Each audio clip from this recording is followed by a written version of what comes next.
Hey guys, Anselmo here, Screenburn Television, coming from the Anselmo Mobile in beautiful winter Texas, where it's nice, blue, beautiful sky, 60 degrees. I love it. Anyway, I'm here to talk about The X-Files Season 10. I know this review's like 2 years late or whatever, but I did watch it. I did watch it about when it came out, but I only watched a few episodes, and honestly, I didn't really like it very much.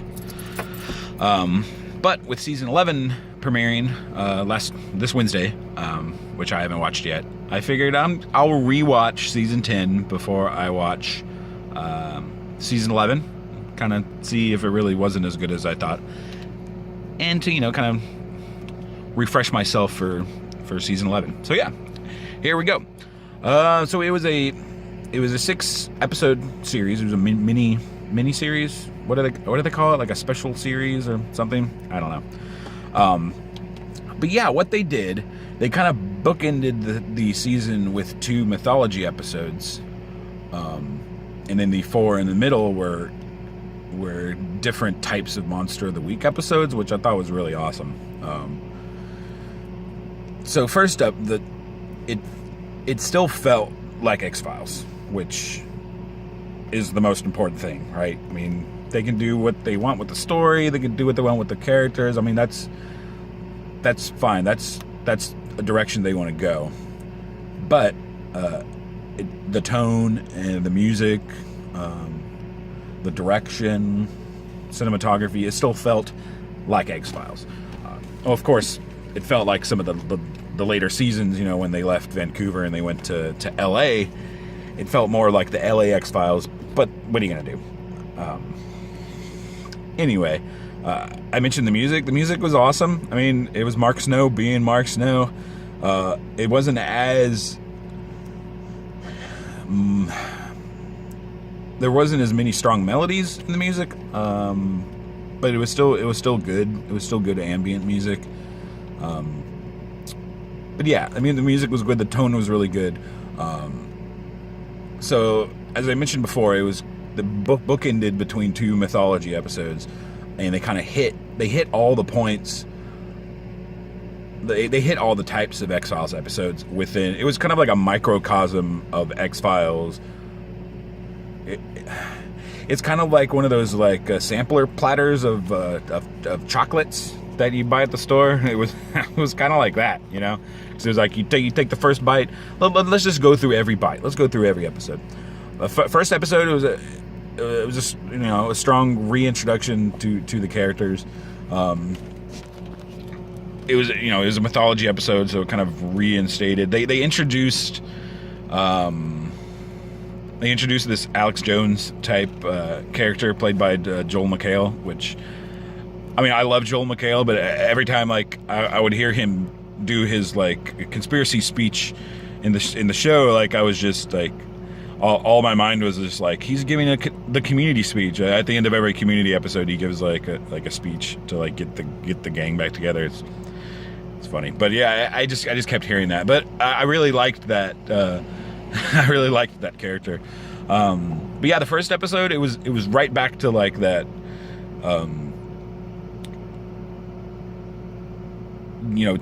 Disinformation of misinformation.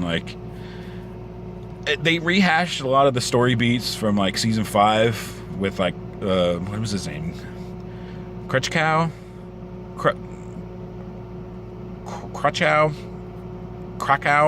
I forgot his name.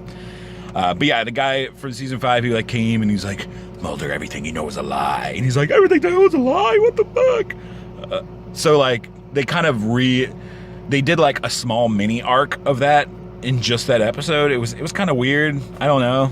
It was weird. It was just Mulder was I don't trust anything. Oh, never mind. I trust things again. Which, I mean, I guess that's kind of what his character has always been, but it was a little weird because it was just one episode where he kind of goes through that arc. But it was a good first reintroduction to the characters. Smoking Man, at the end of the episode, I remember they pan up to Smoking Man still alive. How the hell is CGB Spender still alive after being hit with like, it was like 3 rockets from like an Apache or something. It was ridiculous. Like you saw him explode in the finale. I don't know, whatever. I mean, he has access to like crazy alien medicine science, so okay, whatever. I'm cool with that. And Skinner's like rocking this like sweet ass beard. Skinner might be my favorite character in the series. He always has been, because he like walks that line. He's like Mulder and Scully's best hope to like keep their job. You know, he walks the line between. He is that line between Mulder and Scully, and without him, the X-Files wouldn't exist. Anyway, I really love that character, obviously. But yeah, he's like rocking this sweet ass beard. I'm like, man, Mitch Pileggi, you look good. He looks better than Mulder. Like Mulder looks kind of frumpy, or David Duchovny looks kind of frumpy.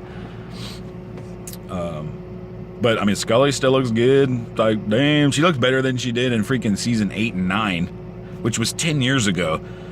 She looks better than she did 10 years ago. I don't know how that's possible.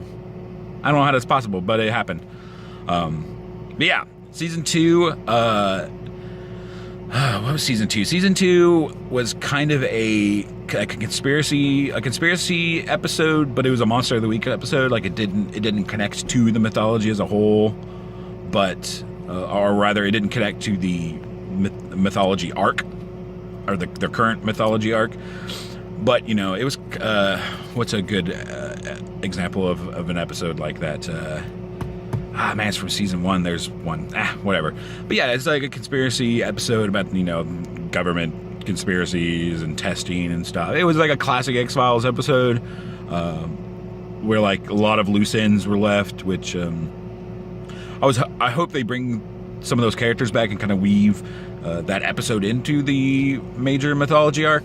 Because they introduced some pretty cool characters and some pretty cool concepts and stuff. The sound, like the weird sound, like making people's head like almost explode, reminded me of that season 6 episode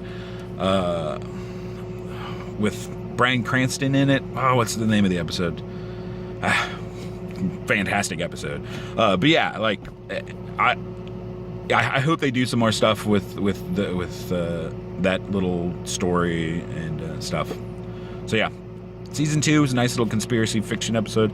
Episode 3, episode 3 was the bomb. If I'm thinking this is the same one, yeah, it was the same one. It was like their like comedy Monster of the Week episode, which I'm so happy they had one of these in here, because man, I freaking love those comedy Monster of the Week episodes. Like Bad Blood is a good one. The James Wong one, I forgot the name of it. But yeah, like I'm really glad that they had a funny episode. Not just an episode with funny things in it, but like straight up laugh out loud every couple minutes. Like it was hilarious. And I really liked how they swapped the monster and the Monster of the Week, and they made him a were-human. Oh.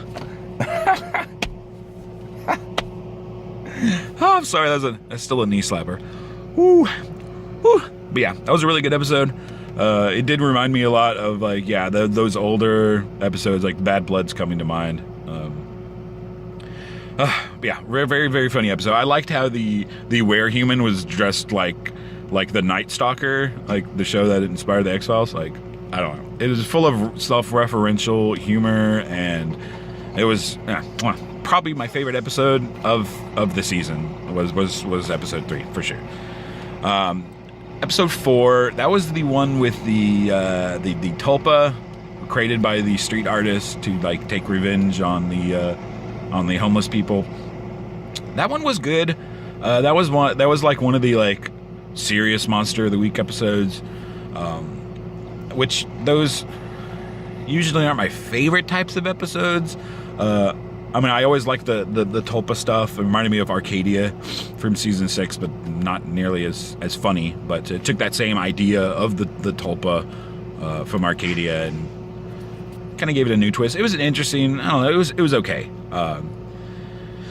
What I didn't mention is like every episode they kind of touch on William, which is pretty awesome. Especially in this episode, in episode 4, they really weave in the effects of them leaving William, how it's still affecting their lives. I thought that was pretty cool. I really hope they go somewhere with the William thing. I hope they bring him back, because he's like 15 years old now. I really hope he comes back in season 11. That'd be crazy. But yeah, this episode was okay. It was okay. It was probably my least favorite episode of the season. Episode 5 was Babylon, I think.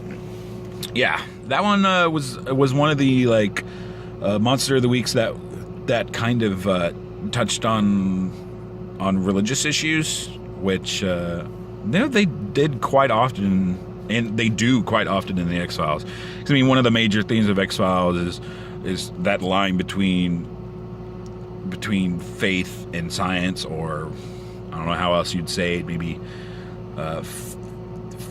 faith of the unknown, or how am I going to say this? It's like the known and the unknown, and the faith that you use to interact with the known and the unknown. You know what I mean? But yeah, I liked the episode, actually. I thought it was nice. It was a pretty somber episode altogether, because it tackled some like pretty heavy subject matter. But man, that sequence where he takes what he thinks are psilocybin pills, or they might have been psilocybin pills. I don't think they were, but. And he like trips balls, and he like starts dancing the achy breaky heart, and like doing shots with the lone gunman. Woo! That was really funny. That like I was just like, what the fuck? Okay. And then I like went back to being somber and stuff, and yeah. But that was a good episode. I like that. And then it ended with another mythology episode. It was good. It was, larger scale, eventful. It had, oh no, an outbreak. We got to stop this outbreak. But it was pretty cool. Of course, I like any episode with like a lot of Spender in it, or the Smoky Man in it. I love that character. He's probably my second favorite character. But yeah, I loved his inclusion. I love that he still acts the same. Like, I want to know. Okay, I enjoyed season 10, but the one problem I have with it is multiple times throughout the season, the characters like Mulder and Scully, and even the narrator, like they talk about the Syndicate as if they're still a thing. Like, am I crazy? Like, the Syndicate was destroyed at the end of season 5. Like, that was the end of the Syndicate. Everyone was destroyed except Spender. Like, and then the super soldiers, who were like directly controlled by the aliens, like took over that power vacuum, and then the government. Like, that's what happened in season 7 and season pretty much 6 onwards. Specifically 8, 9. That's when they. But yeah, like they keep talking about the Syndicate like they're still a thing, and it's like they're not a thing. And where does Cigarette Man? Where is he getting his power from? I don't know. There's still a lot of X-Files has unanswered questions. What? But yeah, that's probably my main qualm with the season, is they kind of retconned, it seemed. They kind of retconned the Syndicate, or at least they retconned the significance of their destruction. Because I was like, that was a big deal. It's just like those freaking faceless aliens with like the rebels. They were the rebels where they stitched up their eyes to stop, and their mouths and their nose and their ears to stop the black oil from coming in, and they come in with those torches and they light all those motherfuckers on fire, and they're all dead. And then there's like the big war, and the rebels get squashed, and then the main aliens with the super soldiers take over and stuff. But yeah, it's all apart from that, which hopefully will be explained in season 11. I enjoyed season 10. I thought it was better than I thought it was better than season 8 and 9. That's for sure. Even though, I mean, I do like Doggett. Reyes, I can do without, but yeah, Reyes was in the last episode. Whatever. I got to hear her say Agent Schoolie, so that was cool, I guess. But yeah, that was my review of season 10. Let me know what you think. If you probably had seen it. If you are an X-Files fan, you probably have seen season 10. But let me know what you think in the comments below. Probably here in, I don't know, a couple hours. By the end of the day, I'll be posting a review of the premiere of season 11. So, yeah, thanks for watching, everyone. Bye-bye.